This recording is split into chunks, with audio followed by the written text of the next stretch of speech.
I felt ready for another new challenge. Good thing, too, because my next job definitely filled that bill. I was hired as the advertising manager at a brand new magazine called Ms. Though the word groundbreaking has been overused to the point of cliché, that's exactly what Ms. was. The first magazine for women that dared to venture beyond the traditional topics usually found in women's magazines. Co-founded by Gloria Steinem, the legendary icon of the feminist movement, Ms. was a pioneering editorial product, galvanizing a generation of women and shaping the national dialogue. But it was a hellishly hard sell for its advertising team. Adversity is a great teacher, so I definitely learned a lot at Ms. Probably not coincidentally, it was also one of the most personally fulfilling jobs I've ever had. After nearly a decade of living in New York City, though, I decided to pursue new adventures out west. The Draw, a San Francisco-based magazine being started by film director Francis Ford Coppola. Sounds pretty sexy, right? A hip new weekly magazine started by the hottest director in Hollywood? I thought so too, but within a few months of arriving in California, I realized the magazine wasn't going to work out quite as Coppola had envisioned. Not for the first time in history, and certainly not for the last. Reality couldn't keep up with the hype. Lacking enough ads or circulation to succeed, the magazine folded after 6 months, so I turned around and headed back to New York City and Ms. Magazine. Then, within a few years, my career took off when I was named publisher of New York, thereby becoming the first woman publisher of a weekly consumer magazine. But hold on, enough about me. Let's talk about you. Not everyone who enters the workforce or buys a business audiobook does so with the goal of becoming a top executive, president, or CEO.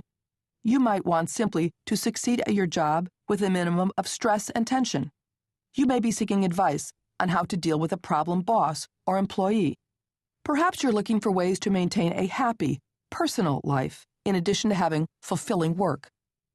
This audiobook is aimed at helping you reach whatever your goal is, regardless of how ambitious you may be in the workplace. In fact, one of the themes running through it is that age-old question of having it all. After a decade in which that phrase became a buzzword, what does it really mean for you today? Should you try to have it all? To climb the corporate ladder while simultaneously raising a family and having a life beyond the office?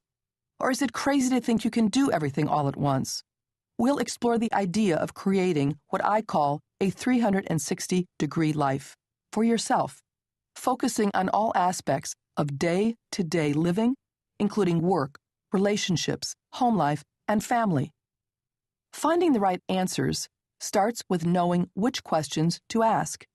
Throughout this audiobook, we'll look at some of the important questions that can help you plan and shape your working life. For now, let's start with the 3 basic ones. What are the 3 problems you'd like to fix at your job? How much further up the ladder can you see yourself in 2 years' time? How about in 5 years? What's that pie-in-the-sky goal you secretly dream about? If you can't answer these right now, don't worry, just keep them in mind, and the answers should become clearer as we go along.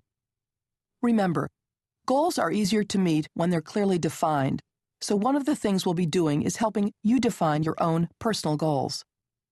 The next step in my own career after New York Magazine offers a great lesson in what can go wrong when you fail to define your terms in the workplace. I learned this the hard way after starting my new job flying high, literally. One morning in the fall of 1983, a stretch limousine glided to a stop in front of the offices of New York Magazine. I walked out the building's front door and settled into the back seat for a short ride to LaGuardia Airport, where I was then escorted onto a private jet for a 45-minute flight to Washington, D.C. I'd just been hired as the president of USA Today, which was then a fledgling daily newspaper, pummeled by critics and struggling to survive. Peering out the windows of the sleek Gulfstream jet, watching Manhattan recede into the distance, I suddenly felt a little dizzy at the realization of where I was going and what I would be doing. They'd sent this entire jet just for me, complete with my own flight attendant. I'd never been on a corporate aircraft before, and as I stretched out my legs and gazed around. To keep listening to this audiobook, I've left you a link in the description so you can do it at no cost thanks to Audible's 30-day free trial.